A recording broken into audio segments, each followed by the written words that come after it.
વિદ્યાર્થીઓને તો પછી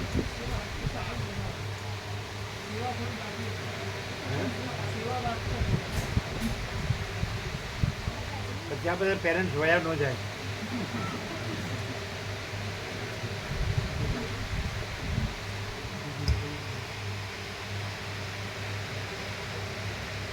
આ શાસ્ત્ર યથાર્થ રીતે સમજવામાં આવે તો એ સ્વરૂપનો સાક્ષાત્કાર થાય. એટલે આમ શબ્દો ગોખી નાખવાને આમ ઓખી કાઢવા એવું નહીં.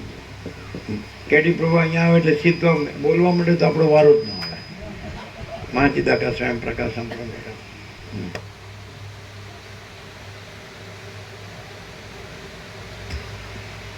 આ શાસ્ત્ર યથાર્થ રીતે સમજવામાં આવે તો એ સ્વરૂપનો સાક્ષાત્કાર થાય.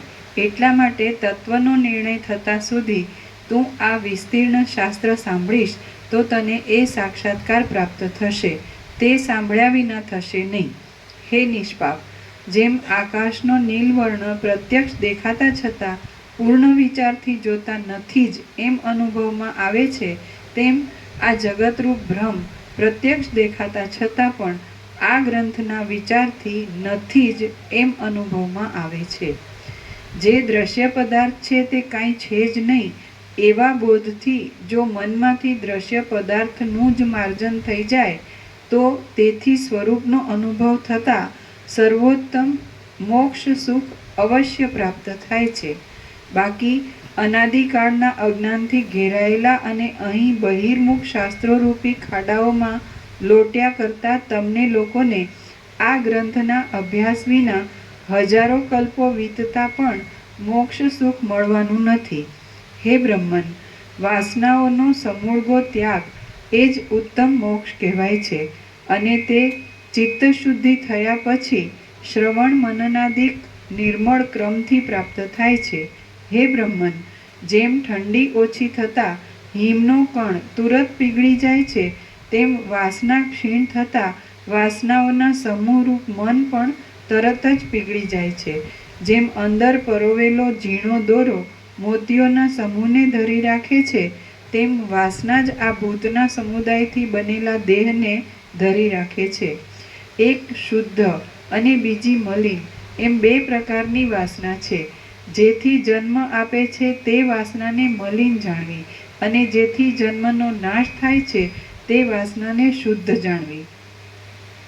પ્રબળ અહંકારરૂપી માળીથી પોષાતી અને અજ્ઞાનરૂપ ખેતરમાં વિષયોના અનુસંધાનને કારણે ઘાટી તથા અત્યંત દ્રઢ જામતી મલિન વાસનાને પંડિતોએ પુનર્જન્મ આપનારી કહી છે. જે શુદ્ધ વાસના કહી છે તે તત્વબોધમાં ઉપયોગી છે. ભૂંજેલા બીજની જેમ અંકુર રહિત છે, પુનર્જન્મ આપતી નથી અને તાત્કાલિક દેહને જ ધારણ કરે છે. જે શુદ્ધ વાસના કહી છે તે તત્વબોધમાં ઉપયોગી છે, ભૂંજેલા બીજની જેમ અંકુર રહિત છે, પુનર્જન્મ આપતી નથી અને તાત્કાલિક દેહને જ ધારણ કરે છે. પુનર્જન્મ ટાળનારી શુદ્ધ વાસના જીવનમુક્ત પ્રાણીઓના શરીરમાં ચાકડાના ભ્રમણ પેઠે રહે છે. જેમ કુંભારનો ચાકડો હાથથી ફેરવવાનું છોડી દીધા છતાં પણ વેગના સંસ્કારથી થોડીવાર સુધી ફર્યા કરે છે, તેમ જીવનમુક્તનો દેહ ફર્યા કરે છે. જેમની વાસના શુદ્ધ હોય તેઓ ફરીવાર જન્મરૂપી અનર્થના પાત્ર થતા નથી. જેઓ પરમ તત્વને પામેલા જીવનમુક્ત અને મહાન બુદ્ધિમાન કહેવાય છે. તેઓ જેમની વાસના શુદ્ધ હોય તેઓ ફરીવાર જન્મરૂપી અનર્થના પાત્ર થતા નથી. તેઓ પરમ તત્વને પામેલા જીવનમુક્ત અને મહાન બુદ્ધિમાન કહેવાય છે. મહામતિમાન રામ જે પ્રકારે જીવન મુક્તિનું પદ પામ્યા હતા તે પ્રકારે હું તારી પાસે જરા તથા મરણની શાંતિ વાસ્તે કહું છું, તું તે સાંભળ.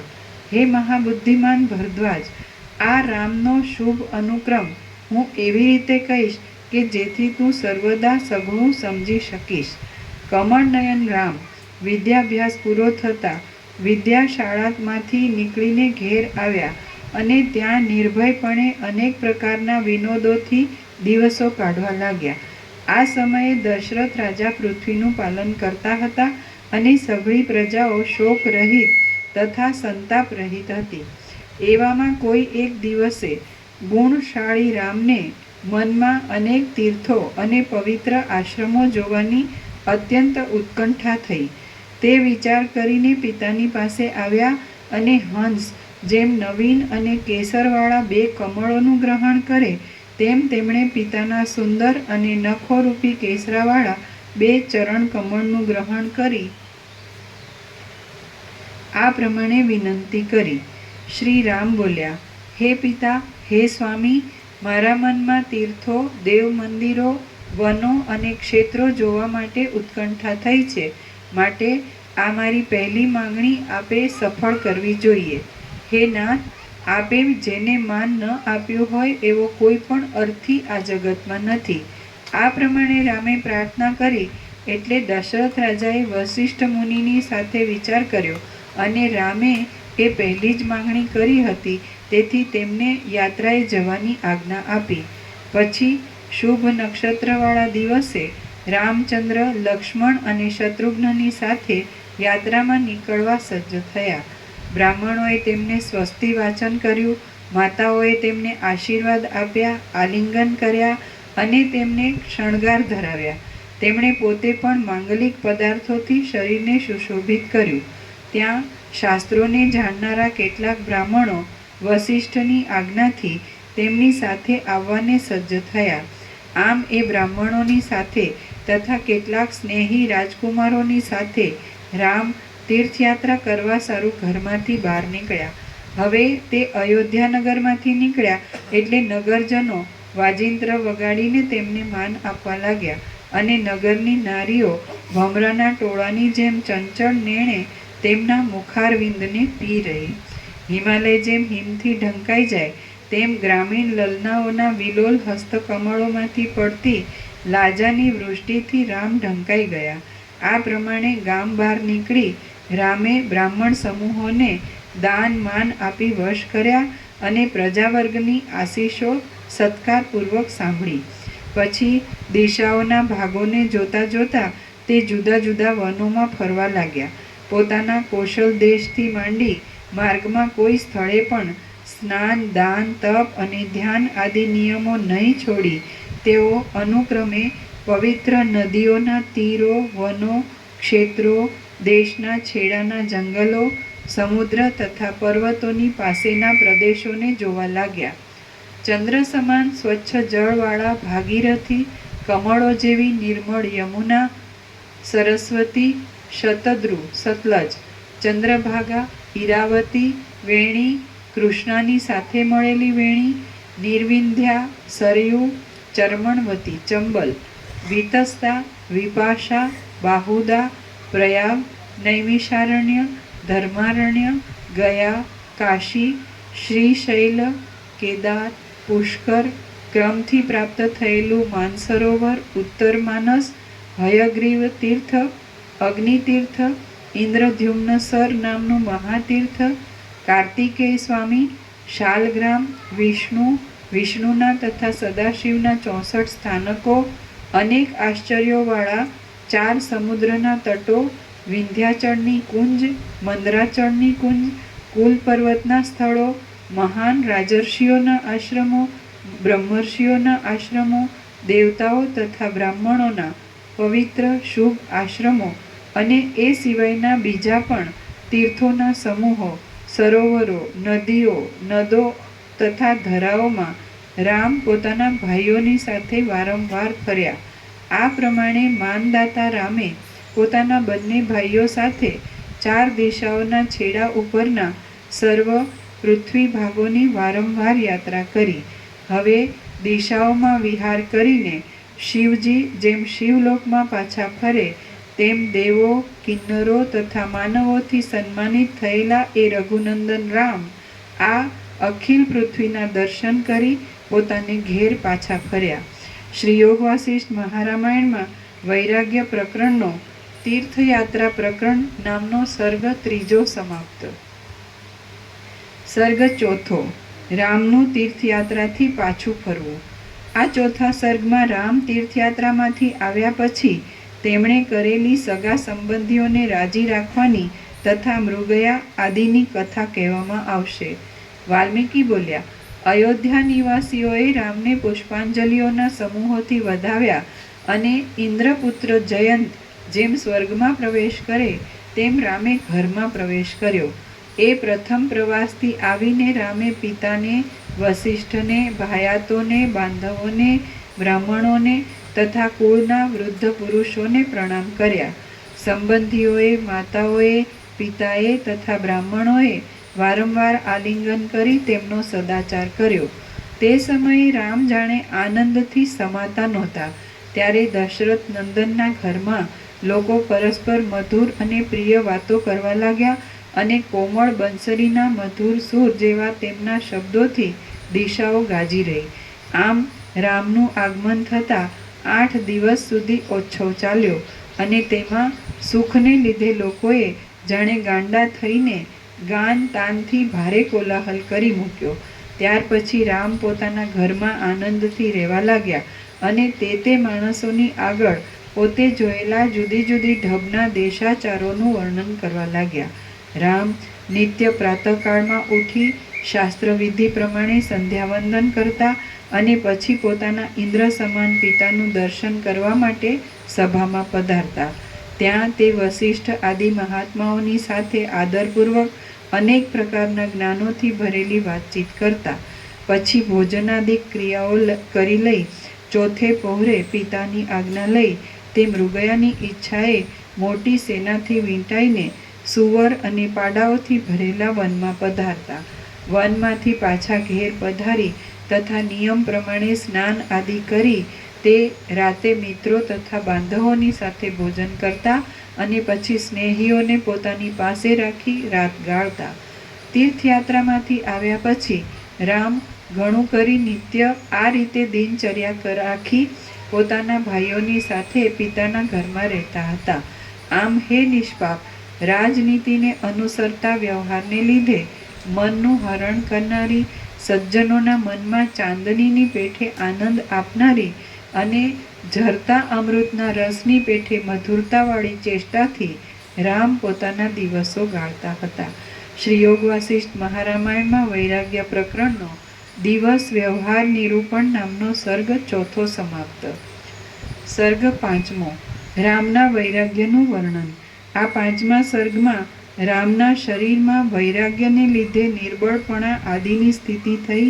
દશરથ રાજાને તેનું કારણ જાણવાની ઈચ્છા થઈ અને તે ઉપરથી વસિષ્ઠે ઉત્તર દેવાનો આરંભ કર્યો. આટલી કથા કહેવાશે. વાલ્મીકી બોલ્યા, આ સમયે રામની પોણા 16 વર્ષની અવસ્થા થઈ હતી. શત્રુઘ્ન તથા લક્ષ્મણ પણ રામને અનુસરીને ચાલતા હતા.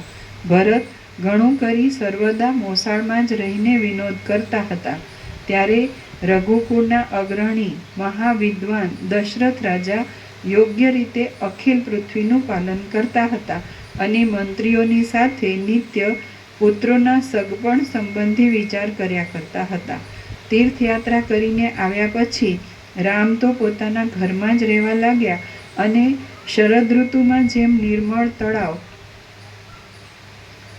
દિવસે દિવસે સુકાઈ જાય છે તેમ તે સુકાવા લાગ્યા. ભ્રમરોની પંક્તિવાળું અને પાકીને ઉઘડી ગયેલી પાંખડીઓવાળું શ્વેત કમળ જેમ ફીકું પડે તેમ તે રાજકુમારનું વિશાળ લોચનવાળું શ્વેત મુખકમળ પણ ફીકું પડવા લાગ્યું. રામ ચિંતામાં પરવશ થઈ રહ્યા અને પદ્માસનવાળી ગાલ ઉપર હાથ મૂકી બેસી રહેવા લાગ્યા.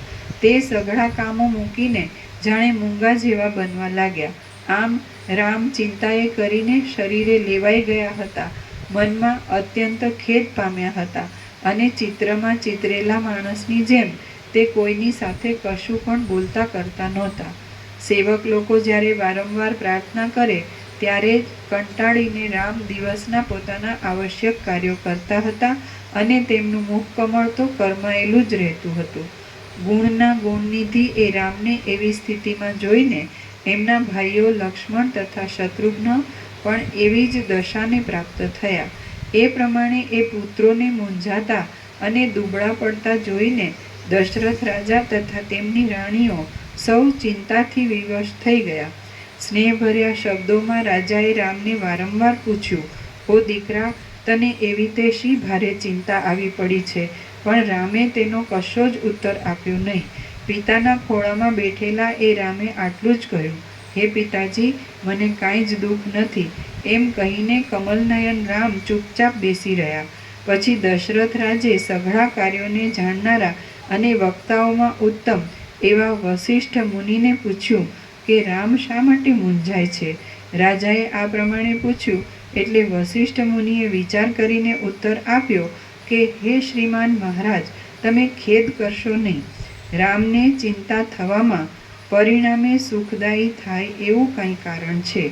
હે રાજા, જેમ બ્રહ્માંડમાં પંચમહાભૂતો સૃષ્ટિના કે સંહારના વેગરૂપી મોટું કારણ ઉત્પન્ન થયા વિના અલ્પ કારણથી વધવા ઘટવા રૂપ વિકારને પ્રાપ્ત થતા નથી, તેમ સત્પુરુષો પણ મોટા અને મહત્વના કારણ વિના માત્ર સ્વલ્પ કારણથી કોપ, ખેદ કે મોટા હર્ષરૂપ વિકારને પામતા નથી.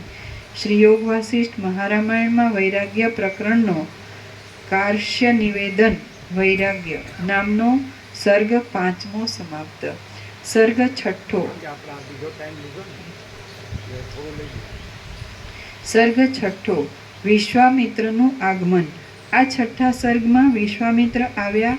દશરથ રાજાએ તેમની વિધિપૂર્વક પૂજા કરી અને તે પછી હર્ષપૂર્વક તેમનું કામ કરી દેવાની પ્રતિજ્ઞા કરી એ કથા કહેવામાં આવશે.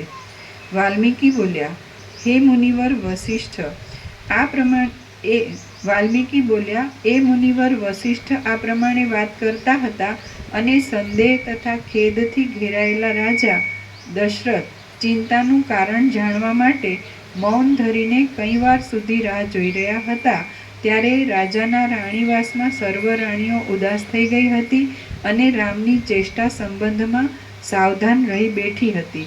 એ જ સમયે વિશ્વામિત્ર નામના પ્રખ્યાત મહર્ષિ અયોધ્યા નરેશ દશરથ રાજાને મળવા સારું ત્યાં આવ્યા. ધર્મના કાર્યોમાં તત્પર રહેનાર એ બુદ્ધિમાન વિશ્વામિત્રના યજ્ઞનો ઉન્મત્ત થયેલા રાક્ષસ લોકો માયાના બળથી તથા શરીર આદિના બળથી ભંગ કરી નાખતા હતા. આમ વિઘ્ન પડવાથી વિશ્વામિત્ર પોતાના યજ્ઞને નિર્વિઘ્ને સમાપ્ત કરી શકતા નહોતા. તેથી તે યજ્ઞની રક્ષા કરવા સારું તેમણે રાજાને મળવાની ઈચ્છા કરી. આમ એ રાક્ષસોના વિનાશ માટે સજ્જ થયેલા તે મહા તેજસ્વી તપોનિધિ વિશ્વામિત્ર અયોધ્યા નગરીમાં આવ્યા હતા. રાજાના દર્શનની ઈચ્છાથી વિશ્વામિત્રે ત્યાં દ્વારપાલોના વડાને કહ્યું કે હું ગાંધીનો પુત્ર કુરુકવંશી વિશ્વામિત્ર આવ્યો છું, રાજાને ઝટ ખબર આપો. એમનું એ વચન સાંભળીને સર્વ દરવાનો મનમાં ગભરાઈ ગયા અને એમના વિચારથી પ્રેરાઈને રાજમંદિરમાં ગયા. ત્યાં રાજમહેલે જઈ તે પ્રતિહારોએ પોતાના ઉપરીને સમાચાર આપ્યા કે વિશ્વામિત્ર ઋષિ આવ્યા છે. એટલે તે વડા છડીદારે સભામાં રાજાઓના મંડળથી વીંટાઈને બેઠેલા દશરથ રાજાની પાસે તુરત આવીને વિજ્ઞપ્તિ કરી કે હે દેવ, દેવડીએ એક મહાતેજસ્વી શ્રીમાન પુરુષ ઊભા છે. બાલ સૂર્યના જેવી તેમની કાંતિ છે અને લાલ લાલ અગ્નિના જેવો તેમનો જટાજૂટ છે. ઝગઝગતી ધજાઓની ટોચો, ઘોડાઓ, હાથીઓ અને આયુધો સાથેનો એ આખો પ્રદેશ તેમણે પોતાના તેજ કિરણોથી કાંચન વર્ણો કરી દીધો છે. એવા એ વિશ્વામિત્ર મુનિ પધાર્યા છે. છડીદારે આ પ્રમાણે વિનયભરી વાણીમાં રાજાને નિવેદન કર્યું. છડીદારના આ વચન સાંભળતા જ નૃપતિ શ્રેષ્ઠ દશરથ સુવર્ણના સિંહાસન ઉપરથી ઉઠ્યા અને સાથે તેમના સામંતો તથા મંત્રીઓ પણ ઊભા થયા. રાજાઓના સમૂહથી વીંટાયેલા અને રાજસમૂહના મંડળથી સ્તુતિ પામતા એ દશરથ રાજા એકદમ વસિષ્ઠ અને વામદેવની સાથે ત્યાંથી પગે ચાલી નીકળ્યા અને જ્યાં એ મહામુનિ વિશ્વામિત્ર ઊભા હતા ત્યાં પહોંચી ગયા. ત્યાં તેમણે એ મુનિવરને દેવડી આગળ ઊભેલા જોયા. ત્યારે બ્રહ્મતેજ અને ક્ષાત્ર તેજથી ભરપૂર ભરેલા એ મહાતેજસ્વી વિશ્વામિત્ર જાણે કોઈ કારણથી સૂર્યનારાયણ પૃથ્વી પર આવ્યા હોય તેવા દેખાતા હતા. વૃદ્ધાવસ્થાને લીધે ધોળી થયેલી અને નિત્ય તપના પ્રકર્ષને લીધે વૃક્ષ થયેલી તેમની જટાની લટો ખભાઓ ઉપર વીંટાયેલી હતી. તેથી તે જાણે સાયંકાળના વાદળાઓથી વીંટાયેલો કોઈ પહાડ હોય એવા લાગતા હતા. એમનું શરીર સૌમ્ય અને સુંદર હતું. તેજના અંબારને લીધે સામે જોઈ શકાય એમ નહોતું. તે અવયવોની પ્રૌઢ રચનાવાળું, વિનયવાળું, કાંતિવાળું અને કોઈના તેજથી દબાય નહીં એવું હતું. એમની પ્રભા રુચિકર, અત્યંત ભયાનક, સ્વચ્છ, ચકચકિત તથા ગંભીર હતી અને જાણે અમાપ તેજથી રંગાયેલી હતી. પ્રસન્ન મનવાળા એ મુનિએ હાથમાં અનિંદિત, સ્નિગ્ધ અને અનંત કાળ સુધી ચાલેલા પોતાના જીવનના મિત્રરૂપ એવું એક કમંડલું ધારણ કર્યું હતું. તેમનું ચિત્ત કરુણાથી ભર્યું હતું. તેથી પ્રસન્ન મધુર ભાષણોથી તથા કટાક્ષોથી તે જાણે આ સર્વ પ્રજાને અમૃતથી નવડાવી રહ્યા હતા. એમની આંખની ભ્રમરો ધોળી તથા ઊંચી હતી અને અંગ ઉપર તેમણે યોગ્ય ઉપવિત ધારણ કર્યા હતા. જોનારાઓના મનમાં એ જાણે અપાર વિસ્મય ઉત્પન્ન કરતા હતા. એવા મુનિને જોઈને દશરથ રાજે દૂરથી સાષ્ટાંગ દંડવત પ્રણામ કર્યા. તે વખતે તેમના મુકુટમાંના મણીઓ પડવાથી પૃથ્વી જાણે મણીઓની માળાવાળી થઈ ગઈ. ત્યારે સૂર્ય જેમ ઇન્દ્રને આશીર્વાદ આપે તેમ વિશ્વામિત્રે પણ મધુર અને ઉદાર વાણીથી તે પૃથ્વીનાથને આશીર્વાદ આપ્યા. પછી વસિષ્ઠ આદિ સઘળા બ્રાહ્મણોએ પણ એમને આદરપૂર્વક સ્વાગત આદિ ક્રમથી સત્કાર આપ્યો.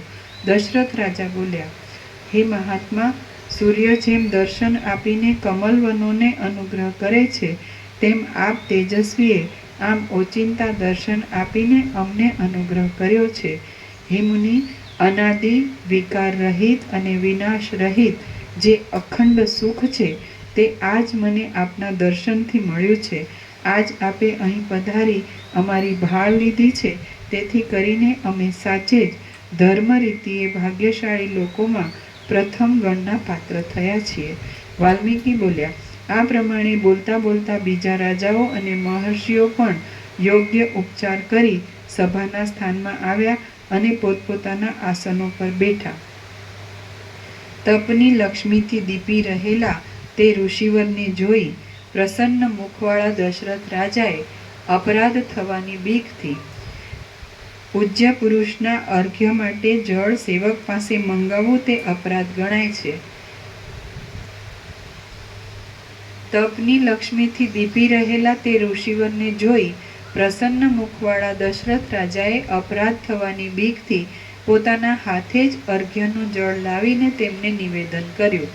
રાજાના અર્ઘ્યનો સ્વીકાર કર્યા પછી મુનિએ શાસ્ત્રવિધિ પ્રમાણે પ્રદક્ષિણા કરતા તે રાજાની કેટલીક પ્રશંસા કરી. આમ દશરથ રાજે મુનિનું પૂજન કર્યું અને મુનિએ પ્રસન્ન મુખે રાજાને તેના મંત્રી તથા પુત્ર આદિના કુશળ વિશે તેમજ ભંડારના ભરપૂરપણા વિશે સમાચાર પૂછ્યા. પછી તે મુનિવર હસીને વસિષ્ઠને મળ્યા અને તેમને યથાયોગ્ય સત્કાર આપીને તેમણે તેમના શિષ્ય તથા આશ્રમ આદિનું કુશળ પૂછ્યું. આ પ્રમાણે તેઓ થોડીવાર યથાયોગ્ય રીતે એકબીજાને મળ્યા અને એકમેકને માન આપીને મનમાં પ્રસન્ન થયા. હવે તે સર્વે તેજસ્વી લોકો રાજસભામાં યોગ્ય આસનો પર બેસીને આદરપૂર્વક પરસ્પરનું સ્વસ્થપણું પૂછવા લાગ્યા. રાજાએ આસન પર બિરાજેલા એ મહાબુદ્ધિમાન વિશ્વામિત્રને વારંવાર પાદ્ય, અર્ઘ્ય, ગાય તથા વસ્ત્રાદિક અર્પણ કર્યા. પછી તેમનું વિધિપૂર્વક પૂજન કરીને તેણે સાવધાન રહી પ્રસન્નતા સાથે તેમને આ પ્રમાણે કહ્યું. દશરથ બોલ્યા, આ આપનું પધારવું અમને અમૃતની પ્રાપ્તિ જેવું છે, દુષ્કાળમાં વૃષ્ટિ થયા જેવું છે અને આંધળાને આંખ મળ્યા જેવું છે.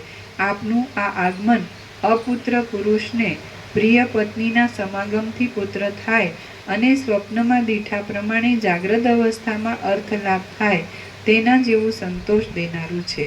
ઇષ્ટ વસ્તુના સંયોગથી, પ્રિયજનના આવવાથી અને ગયેલી વસ્તુ પાછી મળવાથી જેવો હર્ષ થાય તેવો આપના પધારવાથી અમને હર્ષ થયો છે. હે બ્રહ્મન, મરી ગયેલો માણસ આકાશ માર્ગે પાછો આવે, તેથી તેના સંબંધીઓને જેવો આનંદ થાય તેવો આ આપના આવવાથી અમને આનંદ થયો છે. હે મહામુનિ, આપનું સ્વાગત હો.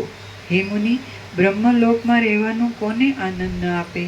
આપના આવવાથી અમને તેવો આનંદ મળ્યો છે એ હું સાચું જ કહું છું.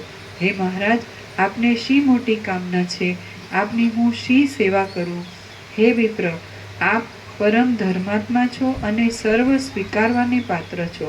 હે ભગવાન, પ્રથમ આપ રાજર્ષિ હતા અને પછી તપ કરી ભારે તેજ મેળવીને આપ બ્રહ્મર્ષિપણું પામ્યા છો.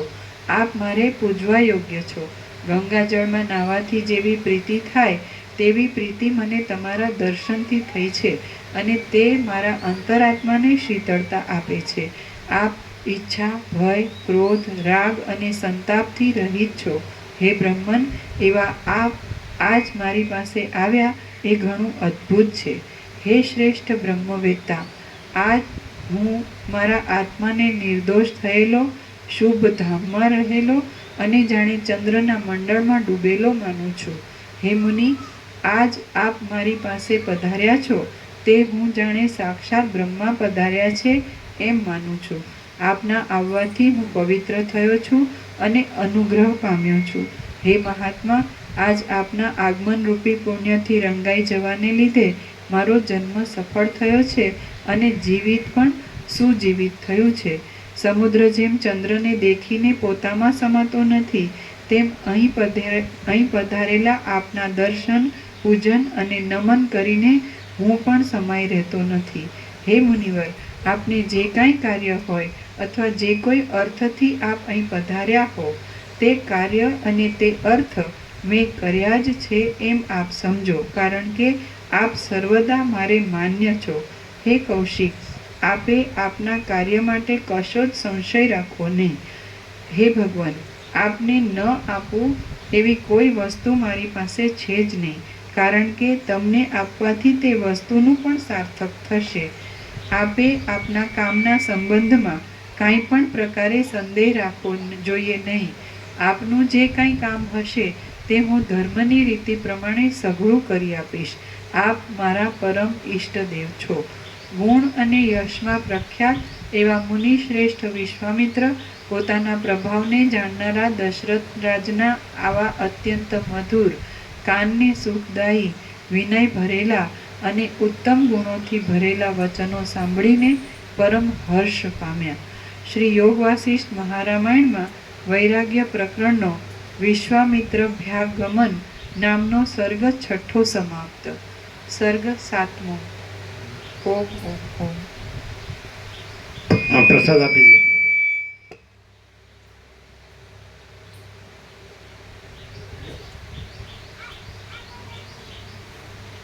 આચાર્ય ગુરુ તમારો પ્રસાદ લેજો.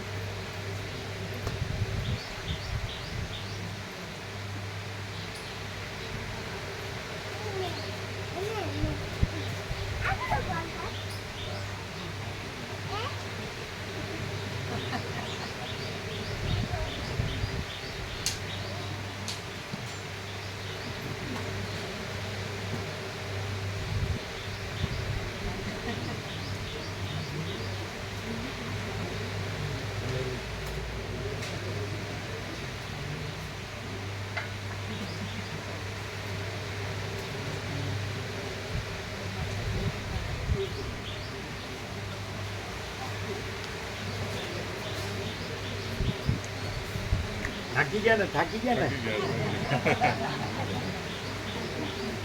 તમારો રસ લઈ લેજો.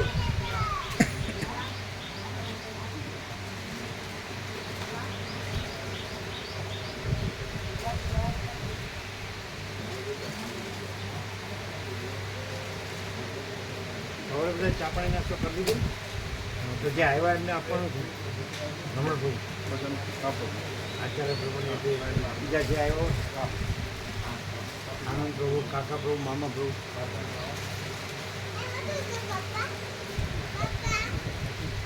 ખબર જ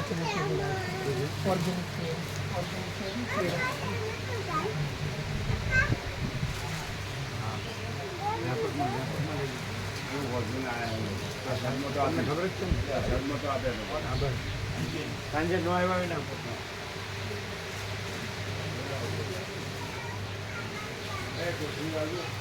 બ્રહ્મ કૃપા હિ કેવલમ માનવ મંડળ. એ કેળા છે ને ઓર્ગેનિક છે સંપૂર્ણ, એની પણ એવી રીતે છે મારા બીજોના ફાર્મમાંથી.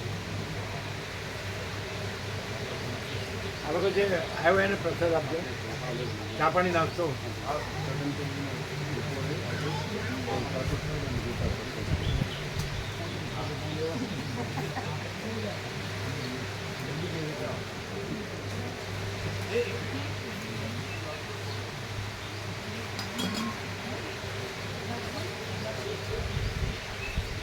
અત્યારે આવ્યો એને ચા પાણી નાખતો કરો.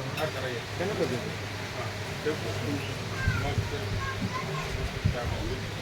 મગની ચા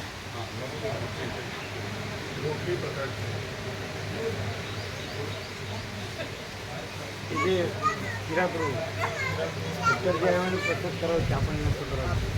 અત્યારે બહુ એ 2 જણ છે, મામા બહુ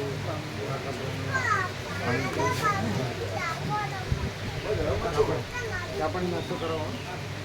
બીજું કોણ છે પછી આવ્યું છે એટલે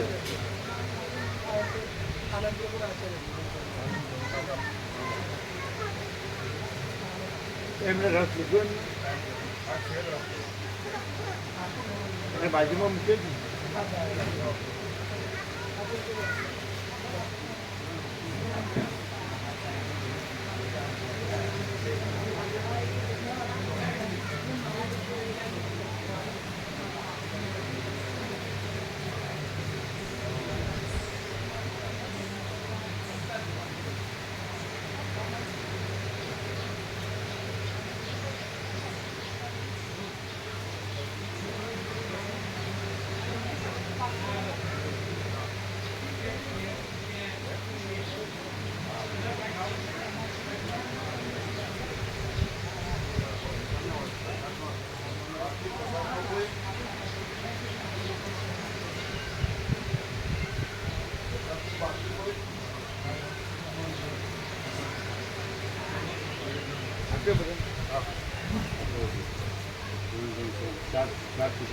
આચાર્ય પ્રભુને એ લોકોને આપ્યો.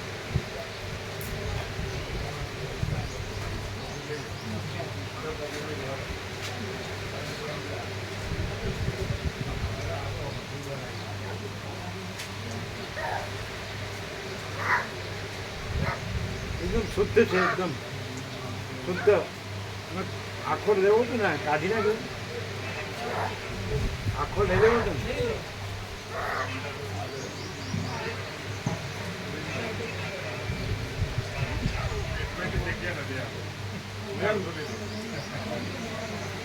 આ તો પ્રવાહી છે, પ્રવાહી.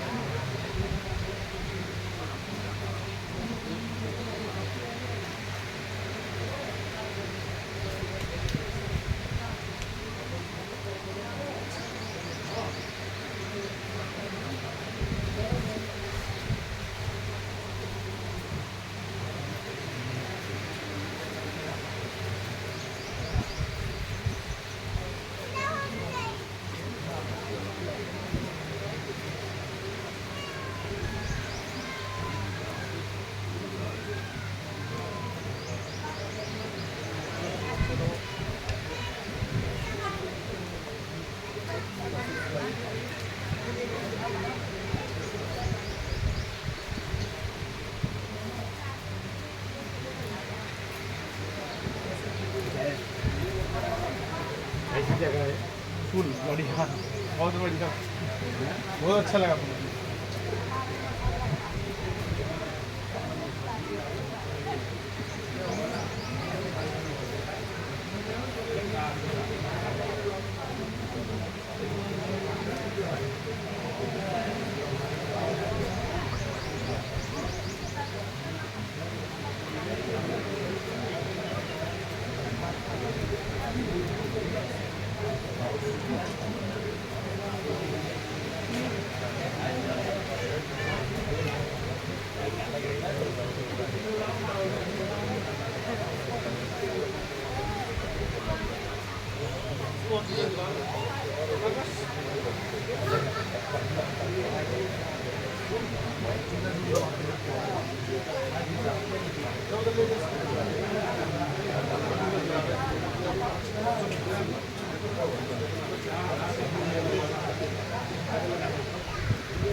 પાંચ છે બધી કેટલી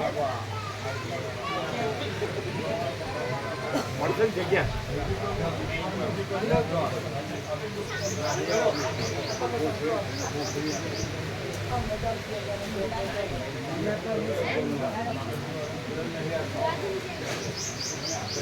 દિલ્હીથી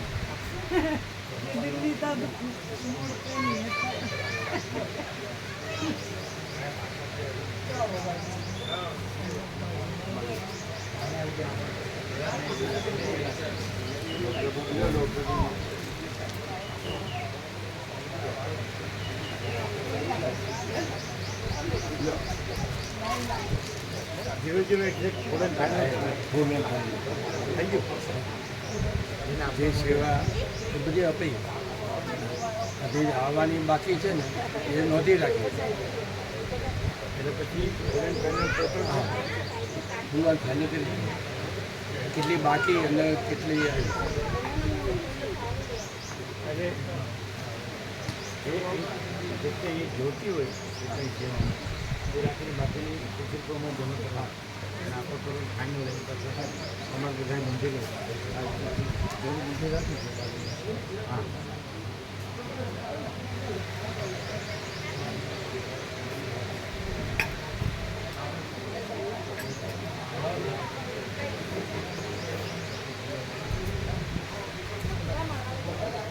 મારા મિત્ર છે એ ગાયનેકોલોજીસ્ટ છે અને ગાયનેકોલોજીસ્ટ એમની ગાયનેક કરી અને આઈપીએસ થયા આઈએસ આઈપીએસ અને આપણે મળવું છે 41 વર્ષથી નિદાનનો અભ્યાસ કરે છે ડૉક્ટર સંજય ગઢવી અને આપણે દર્શન કરવા ગયા અને શેનો અભ્યાસ કરે છે વિરાટ હા મહાચંદ શંકરાચાર્ય આદિ શંકરાચાર્ય વગેરે પણ મેં કીધું એમના પ્રત્યક્ષ વખત તો તમે એટલે એક આજકાલમાં હું એમને આપણા દર્શનો લેતો આવીશ.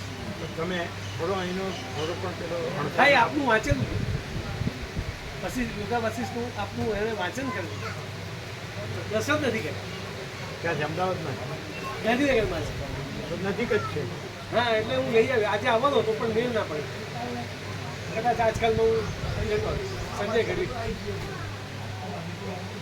એ ગાયનેક ડૉક્ટરની વાત ગાયનેકોલોજીસ્ટ થયા પછી એને આઈએએસ કર્યું આઈએએસ એટલે ઇન્ડિયન સિવિલ સર્વિસ ભારતના સરકારનો ટોપ લેવલનો અમલદાર કહેવાય ને એટલે આઈસીએસ હા બસ એ ટાઈપ એ ટોપ પણ હા છેલ્લી ડિગ્રી હા એટલે એને ગાયનેકોલોજીસ્ટ કર્યા પછી આ કર્યું એટલે પ્રેક્ટિસ ગાયનેકોલોજીસ્ટ ડૉક્ટર તરીકે કરી જ નથી એને સરકારી અમલદાર એમાં પોલીસ ખાતામાં હીડ હતો આખા ગુજરાતમાં હા હમણાં જ રિટાયર્ડ છે ને આમાં રિટાયર હમણાં રિટાયર્ડ થાય લેતો એટલે અહીં તો નજીક છે હા ગઈકાલે આવ્યા હતા પછી આજે અમદાવાદ વાળા ડેલી આવે છે આવીશ હું લેતો જય પ્રભુ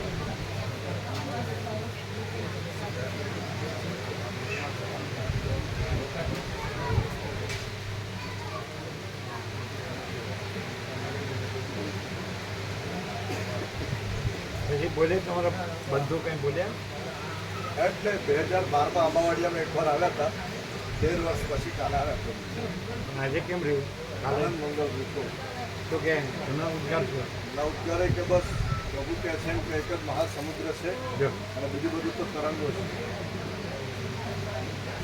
પરમાત્મા જ મહાસમુદ્ર છે અને બીજું બધું તો તરંગો છે. એટલે તમારે મોડું નથી થતું ઇટ્સ નેવર ટુ લેટ હજી મોડું થયું નથી